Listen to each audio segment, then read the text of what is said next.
In news programme में आपका स्वागत है। मैं हूं सोनाली चोपड़ा। आज का हमारा टॉपिक है छत्तीसगढ़ में माओवादी हमला। क्योंकि आज का टॉपिक आंतरिक सुरक्षा से रिलेटेड है तो यह जीएस पेपर 3 में कवर होगा। देख लेते हैं डायमेंशंस जिन पर हम आज की चर्चा करेंगे। सबसे पहले जानेंगे कि खबर क्या है, उसके बाद माओवाद क्या है वह जानेंगे। माओवाद नियंत्रण के लिए सरकार द्वारा क्या प्रयास किए जा रहे हैं या किए जाएंगे उनके बारे में जानेंगे।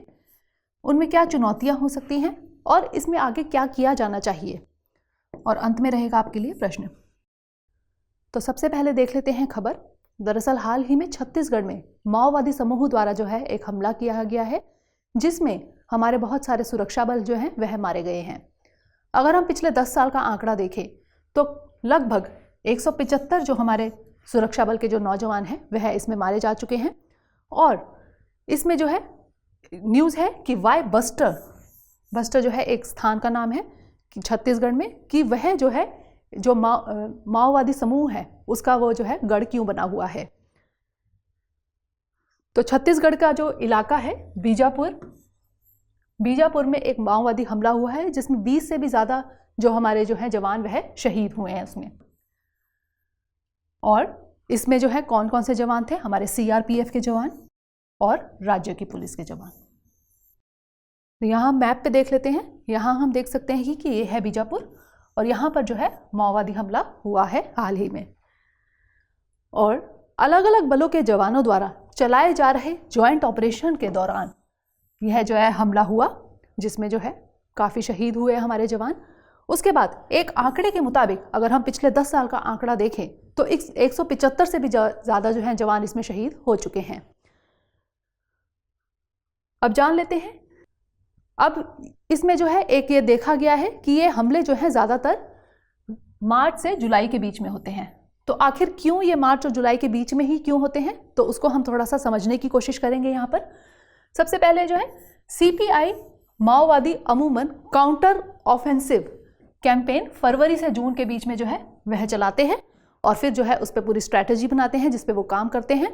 और उसके बाद इनमें सुरक्षा बलों को टारगेट करते हुए आक्रामक ऑपरेशंस जो है वह चलाए जाते हैं। इनमें मेनली जिनको टारगेट किया जाता है वह होते हैं हमारे सुरक्षा बल के जवान। और उसके बाद जो दूर दराज के इलाके हैं या जंगली क्षेत्र हैं वहाँ प्रशासन की गैर मौजूदगी होती है और राजनीतिक इच्छा शक्ति की भी कमी होती है। तो जब वो फरवरी से जून के बीच जो है अपना जो है स्टार्ट करते हैं अपना ऑपरेशन, उस पर पूरी स्ट्रैटेजी बनाते हैं और उसके बाद जो है मार्च से जुलाई के बीच में ये ज़्यादातर हमले देखे जाते हैं। अब जान लेते हैं कि माओवाद क्या है। माओवादी एक तरह के जो हैं अलग विचारधारा वाले लोग होते हैं जो कि सरकार के खिलाफ चलते हैं। और माओवाद साम्यवाद का ही एक रूप है जिसकी अवधारणा माओ त्से तुंग ने की थी। और इसकी अवधारणा खेतीहर और कृषकों के संबंध में सुधारों पर अधिक केंद्रित है। यानी कि जो कृषक हैं उनके जो है उनके सुधार पर केंद्रित होते हैं। उसके बाद इसके साथ ही माओवादी राज्य की शक्तियां हासिल करना चाहते हैं। उसके लिए वह क्या करते हैं, सशस्त्र विद्रोहों का जो है और रणनीतिक गठबंधनों का सहारा लेते हैं। यानी कि उनके पास बहुत सारे जो हैं शस्त्र जो वेपन्स वगैरह होते हैं वह बहुत सारे होते हैं। उसके अलावा उनके जो राजनीतिक संबंध होते हैं वह भी उनके काफ़ी मजबूत होते हैं। इसके बाद माओवादी विप्लव सिद्धांत यानी इंसर्जेंसी डॉक्ट्रिन को पूरा करने के लिए राज्य संस्थाओं के खिलाफ एक योजनाबद्ध तरीके से, यानी कि बिल्कुल एक योजना बना के उसकी पूरी स्ट्रैटेजी बना के उसके ऊपर जो काम करते हैं। और उसके बाद इसे माओ ने प्रोटेक्टेड पीपल्स वार यानी दीर्घ नागरिक युद्ध नाम दिया है।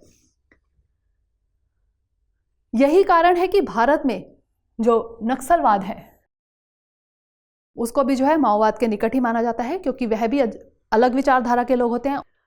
उसके बाद ऐसे क्षेत्र जो माओवाद या नक्सलवाद से अधिक प्रभावित हैं उन्हें क्या कहा जाता है, LWE यानी लेफ्ट विंग एक्सट्रीमिस्ट। अब इन्हें एक्सट्रीमिस्ट क्यों कहा जाता है, क्योंकि यह जो है अपने वेपन्स वगैरह का इस्तेमाल करते हैं और यह हिंसा का जो है रास्ता अपनाते हैं अपने जो है विचारधारा को लोगों के आगे रखने के लिए। इसके बाद इनको जो है यानी कि इनको वामपंथी चरमपंथ प्रभावित क्षेत्र कहा जाता है। तो जो एरियाज होते हैं जहाँ पर इनका जो है प्रभाव ज़्यादा होता है उन्हें left wing extremism affected areas कहा जाता है। तो हमने यहाँ बात की कि लेफ्ट विंग एक्सट्रीमिज़म इन्हें क्यों कहा जाता है, क्योंकि ये हिंसा के ऊपर जो है ज़्यादा बिलीव करते हैं। और अगर जैसे ये हिंसा करते हैं तो इसमें जो है जो यंग जनरेशन होती है उनका ब्रेन वॉश करके उनको भी अपने अंदर अपने साथ शामिल कर लेते हैं अपने समूह में। इसके बाद जो है मार्क्सवाद से अधिक निकट होने के कारण यह पूंजीवाद के खिलाफ एक अवधारणा है। इसके बाद ये जो है लोकतांत्रिक मूल्य ये जो है बिल्कुल सरकार के विपरीत चलते हैं। लेफ्ट इसलिए इनको कहा जाता है क्योंकि ये बिल्कुल विपरीत चलते हैं। इसके बाद सरकार के खिलाफ समानांतर सरकार चलाने और निरंतर विरोध के चलते इन्हें वामपंथ कहा जाता है। इसके बाद अपनी मांगों को पूरा करवाने के लिए यह अतिवादी और हिंसक गतिविधियों का सहारा लेते हैं, इसलिए एक्सट्रीमिज्म शब्द का उपयोग किया गया है, left wing extremism. Chhattisgarh, Jharkhand, Odisha और बिहार इनसे गंभीर रूप से प्रभावित राज्य हैं। अब यहाँ पर हम देखें कि कौन कौन से जो एरियाज़ हैं वो ज़्यादा इफ़ेक्टेड हैं इनसे और उसके बाद जो कम है। यहाँ पे हम देख सकते हैं जो रेड मार्क्ड हैं ये एरियाज़ हैं, जैसे छत्तीसगढ़ है, ये जो है ये हाईली इफेक्टेड, यानी कि यहाँ पे इनका प्रभाव बहुत ज़्यादा देखा जाता है। उसके बाद जो ऑरेंज मार्क्ड है वह मॉडरेटली, यानी कि उनमें थोड़ा सा प्रभाव कम देखा गया है। और उसके बाद येलो में जो है वहाँ पर कुछ कुछ इनका प्रभाव देखा गया है। तो अगर हम यहाँ पे सबसे ज़्यादा गंभीर रूप से जो प्रभावित हैं वह हैं छत्तीसगढ़, झारखंड, ओडिशा और बिहार। जैसा कि हमने अभी पीछे देखा था कि जो ऑरेंज में मार्क थे वो जो है कुछ कुछ प्रभावित थे, और इसमें हम देखें तो पश्चिम बंगाल, महाराष्ट्र और आंध्र प्रदेश यह जो है आंशिक रूप से प्रभावित हैं।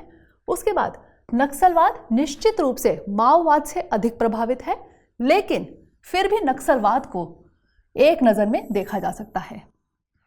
इसके बाद माना जाता है कि भारत में नक्सलवाद की शुरुआत पश्चिम बंगाल के नक्सलबाड़ी क्षेत्र से 1967 में हुई, जिसमें लोगों ने वन्य क्षेत्रों में रहने वाले गरीब लोगों को से उनके हाशिए पर जाने के लिए हिंसक विद्रोह का सहारा लिया था। इसके बाद इसके प्रभाव को पशुपति, नेपाल से तिरुपति, आंध्र प्रदेश तक माना जाता है।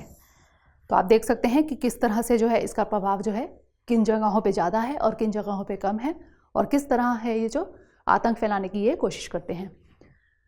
जान लेते हैं कि माओवाद नियंत्रण के लिए सरकार द्वारा क्या प्रयास किए गए हैं। इसमें सबसे पहले है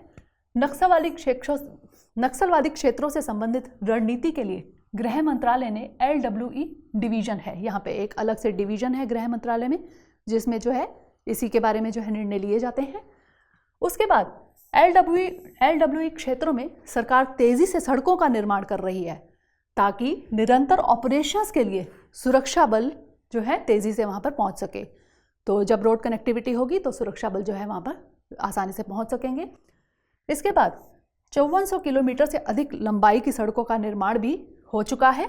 इसके बाद छत्तीसगढ़ सरकार ने केंद्र को प्रस्ताव भेजा है कि राज्य में कॉन्ट्रैक्ट्स को छोटे छोटे भागों में बांटा जाए ताकि जो लोकल जो वहाँ पर कॉन्ट्रैक्टर्स हैं वो उनको ले और उनको जल्दी जल्दी पूरा करे।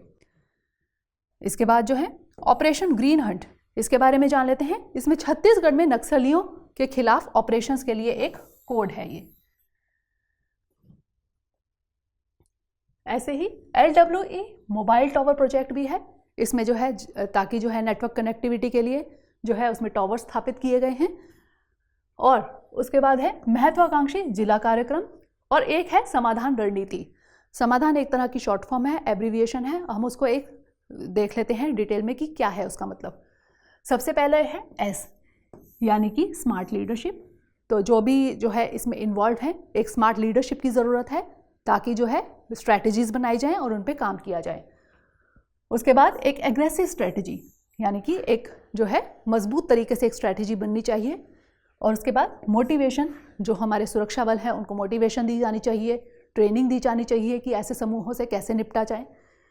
उसके बाद एक्शनेबल इंटेलिजेंस, एक्शन की भी ज़रूरत है जो जल्द से जल्द ताकि इसका समाधान हो सके।